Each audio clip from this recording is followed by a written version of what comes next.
ഇനി നമ്മൾ നോക്കുന്നത് ജവഹർലാൽ നെഹ്റുവിൻ്റെ കോൺട്രിബ്യൂഷനെ കുറിച്ചാണ്. ജവഹർലാൽ നെഹ്റു 1889 നവംബർ 14 അലഹബാദിൽ ജനിച്ച നെഹ്റു ഇന്ത്യൻ സ്വാതന്ത്ര്യ സമരത്തിലും സ്വാതന്ത്ര്യാനന്തര രാഷ്ട്രീയത്തിലും അഗ്രഗണ്യനായ വ്യക്തിയായിരുന്നു.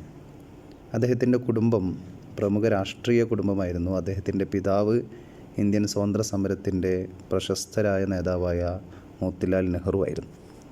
അതുകൊണ്ട് തന്നെ അദ്ദേഹത്തിൻ്റെ ചെറുപ്പം മുതലേ നെഹ്റു രാഷ്ട്രീയ പ്രവർത്തനങ്ങളെ മനസ്സിലാക്കിയിരുന്നു.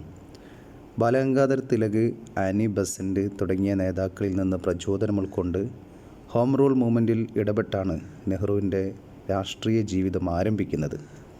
എന്നിരുന്നാലും മഹാത്മാഗാന്ധിയുമായുള്ള ബന്ധമാണ് അദ്ദേഹത്തിലെ രാഷ്ട്രീയ നേതൃത്വ രംഗത്തെ ഗണ്യമായി രൂപപ്പെടുത്തിയത്.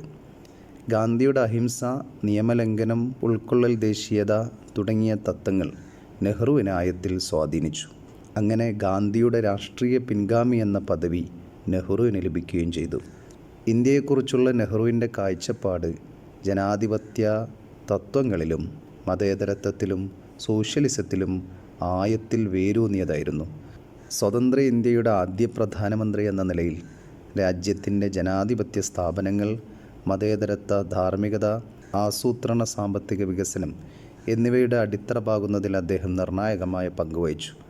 സ്വാതന്ത്ര്യത്തിൻ്റെ രൂപീകരണ വർഷങ്ങളിൽ അദ്ദേഹത്തിൻ്റെ നേതൃത്വം ചേരിചേരാ പ്രസ്ഥാനത്തെ നിർമ്മിക്കുന്നതിൽ, അതുപോലെ ആഗോള സമാധാനം ഉണ്ടാക്കുന്നതിലും ഒരു ആഗോള തലത്തിൽ തന്നെ അദ്ദേഹത്തിന് വലിയ നിർണായകമായ പങ്കുവഹിച്ചു. നമുക്കറിയാം, അത് നമ്മൾ ഇൻ്റർനാഷണൽ പൊളിറ്റിക്സിൻ്റെ ഭാഗത്ത് നമ്മൾ വിശദമായി പഠിച്ചതാണ്.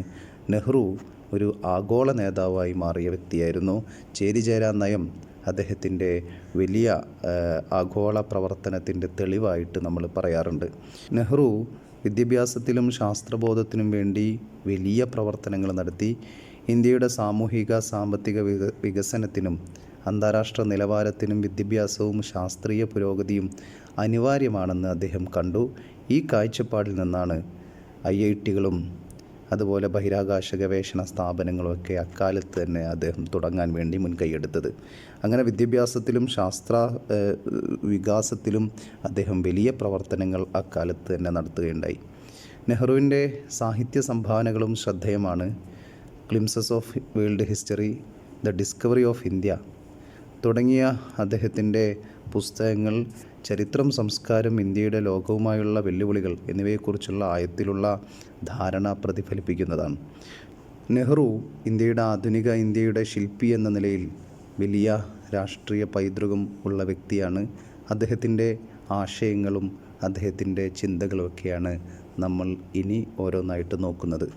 ആദ്യമായിട്ട് അദ്ദേഹത്തിൻ്റെ view on socialism, Nehruvian socialism എന്ന വലിയ ഒരു കാഴ്ചപ്പാട് നമ്മളിനി പരിശോധിക്കുന്നത്. നെഹ്റുവിൻ്റെ സോഷ്യലിസ്റ്റ് കാഴ്ചപ്പാട് വളരെ വ്യത്യസ്തമായ ഒരു സോഷ്യലിസ്റ്റ് കാഴ്ചപ്പാടാണ്. അതുകൊണ്ട് തന്നെ ആ കാഴ്ചപ്പാടിനെ നെഹ്റുവിയൻ സോഷ്യലിസം എന്നാണ് പറയപ്പെടുന്നത്. ആ നെഹ്റുവിയൻ സോഷ്യലിസത്തെക്കുറിച്ചാണ് നമ്മളിനി നോക്കുന്നത്.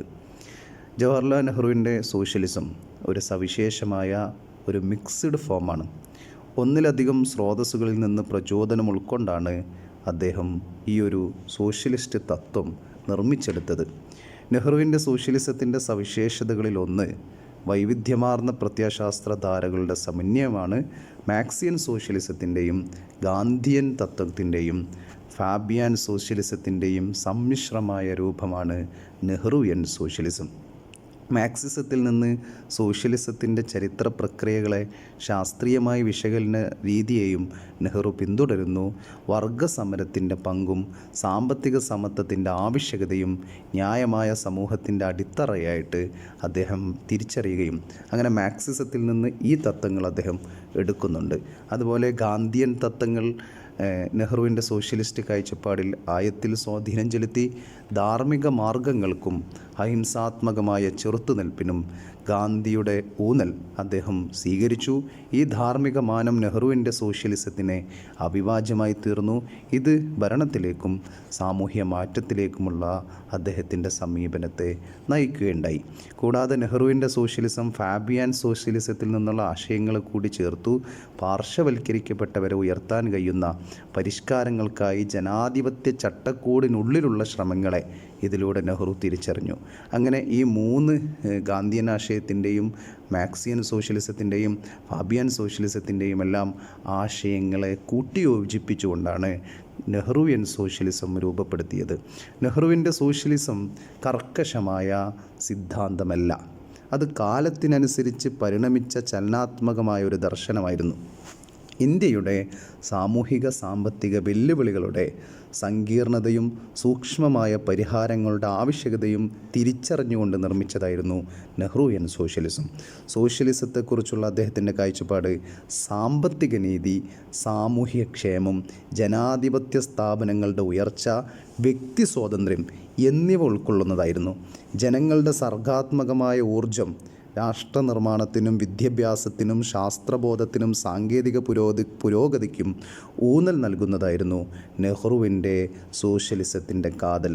പ്രധാനമന്ത്രിയായിരുന്ന കാലത്തുടനീളം നെഹ്റു തൻ്റെ ഈ സോഷ്യലിസ്റ്റ് ആശയങ്ങൾ സാക്ഷാത്കരിക്കുന്നതിനായി പ്രവർത്തിച്ചു. ഭൂപരിഷ്കരണം, പൊതുമേഖലാ വികസനത്തിൽ ശ്രദ്ധ കേന്ദ്രീകരിച്ച് വ്യവസായവൽക്കരണം, ദാരിദ്ര്യവും അസമത്വവും കുറയ്ക്കാൻ ലക്ഷ്യമിട്ടുള്ള നയങ്ങൾ എന്നിവയ്ക്ക് അദ്ദേഹം നേതൃത്വം നൽകി. സന്തുലിത സാമ്പത്തിക വളർച്ചയും സാമൂഹിക നീതിയും പ്രോത്സാഹിപ്പിക്കുന്നതിന് ലക്ഷ്യമിട്ടുള്ള പ്ലാനിംഗ് കമ്മീഷൻ പോലുള്ള സ്ഥാപനങ്ങൾക്ക് അദ്ദേഹത്തിൻ്റെ കാഴ്ചപ്പാട് അടിത്തറ പാകി. നെഹ്റുവിൻ്റെ സോഷ്യലിസ്റ്റ് ദർശനങ്ങളുടെ സമന്വയം മാർക്സിസ്റ്റ് ഉൾക്കാഴ്ചകളും ഗാന്ധിയൻ നൈതികതയും ഫാബിയൻ പ്രായോഗികതയും കൂടിച്ചേർന്നതാണ് വ്യക്തി സ്വാതന്ത്ര്യവും കൂട്ടായ ക്ഷേമവും ഒന്നിച്ച് നിലകൊള്ളുന്ന നീതിപൂർവവും ഉൾക്കൊള്ളാവുന്നതുമായ ഒരു സമൂഹത്തെ സൃഷ്ടിക്കുക എന്നതായിരുന്നു ഇതിൻ്റെ ലക്ഷ്യം. ഇതിലൂടെ പാർശ്വവൽക്കരിക്കപ്പെട്ട സമൂഹങ്ങളെ ഉയർത്തിക്കൊണ്ടുവരാനും രാജ്യത്തിൻ്റെ എല്ലാ സാമ്പത്തിക സംവിധാനങ്ങളും വളരെ ആസൂത്രണമായിട്ട് വളരെ പ്ലാനഡായിട്ട് ആലോചിച്ചുകൊണ്ട് നടത്തി അങ്ങനെ രാജ്യത്തിൻ്റെ പുരോഗതി ഉണ്ടാക്കുന്നതിനും മിക്സ്ഡ് ആയിട്ടുള്ള സാമ്പത്തിക സംവിധാനത്തിലൂടെ സോഷ്യലിസത്തിൻ്റെയും ക്യാപിറ്റലിസത്തിൻ്റെയും നല്ല വശങ്ങളെ എടുത്തുകൊണ്ട് ഒരു മിക്സ്ഡ് ആയിട്ടുള്ള ഒരു സാമ്പത്തിക നയവും മുന്നോട്ട് വെച്ചുകൊണ്ടുള്ള ഒരാശയമായിരുന്നു മാർക്സിയൻ സോഷ്യലിസം. ഒരാശയം എന്ന നിലയിൽ സോഷ്യലിസത്തെക്കുറിച്ചുള്ള നെഹ്റുവിൻ്റെ ദർശനം ഇന്ത്യയിലും പുറത്തും വലിയ ചർച്ചകൾക്ക് കാരണമായി. ഇത്രയുമാണ് നമുക്ക് നെഹ്റുവിൻ്റെ സോഷ്യലിസ്റ്റ് ദർശനത്തിൽ പറയാനുള്ളത്. ഇനി നമുക്ക് നെഹ്റുവിൻ്റെ സെക്കുലാരിസവുമായി ബന്ധപ്പെട്ട കാര്യങ്ങളും അതിനുശേഷം മറ്റു കാര്യങ്ങളൊക്കെ നമുക്ക് അടുത്ത വീഡിയോകളിലായിട്ട് പറയാം. ഓക്കെ.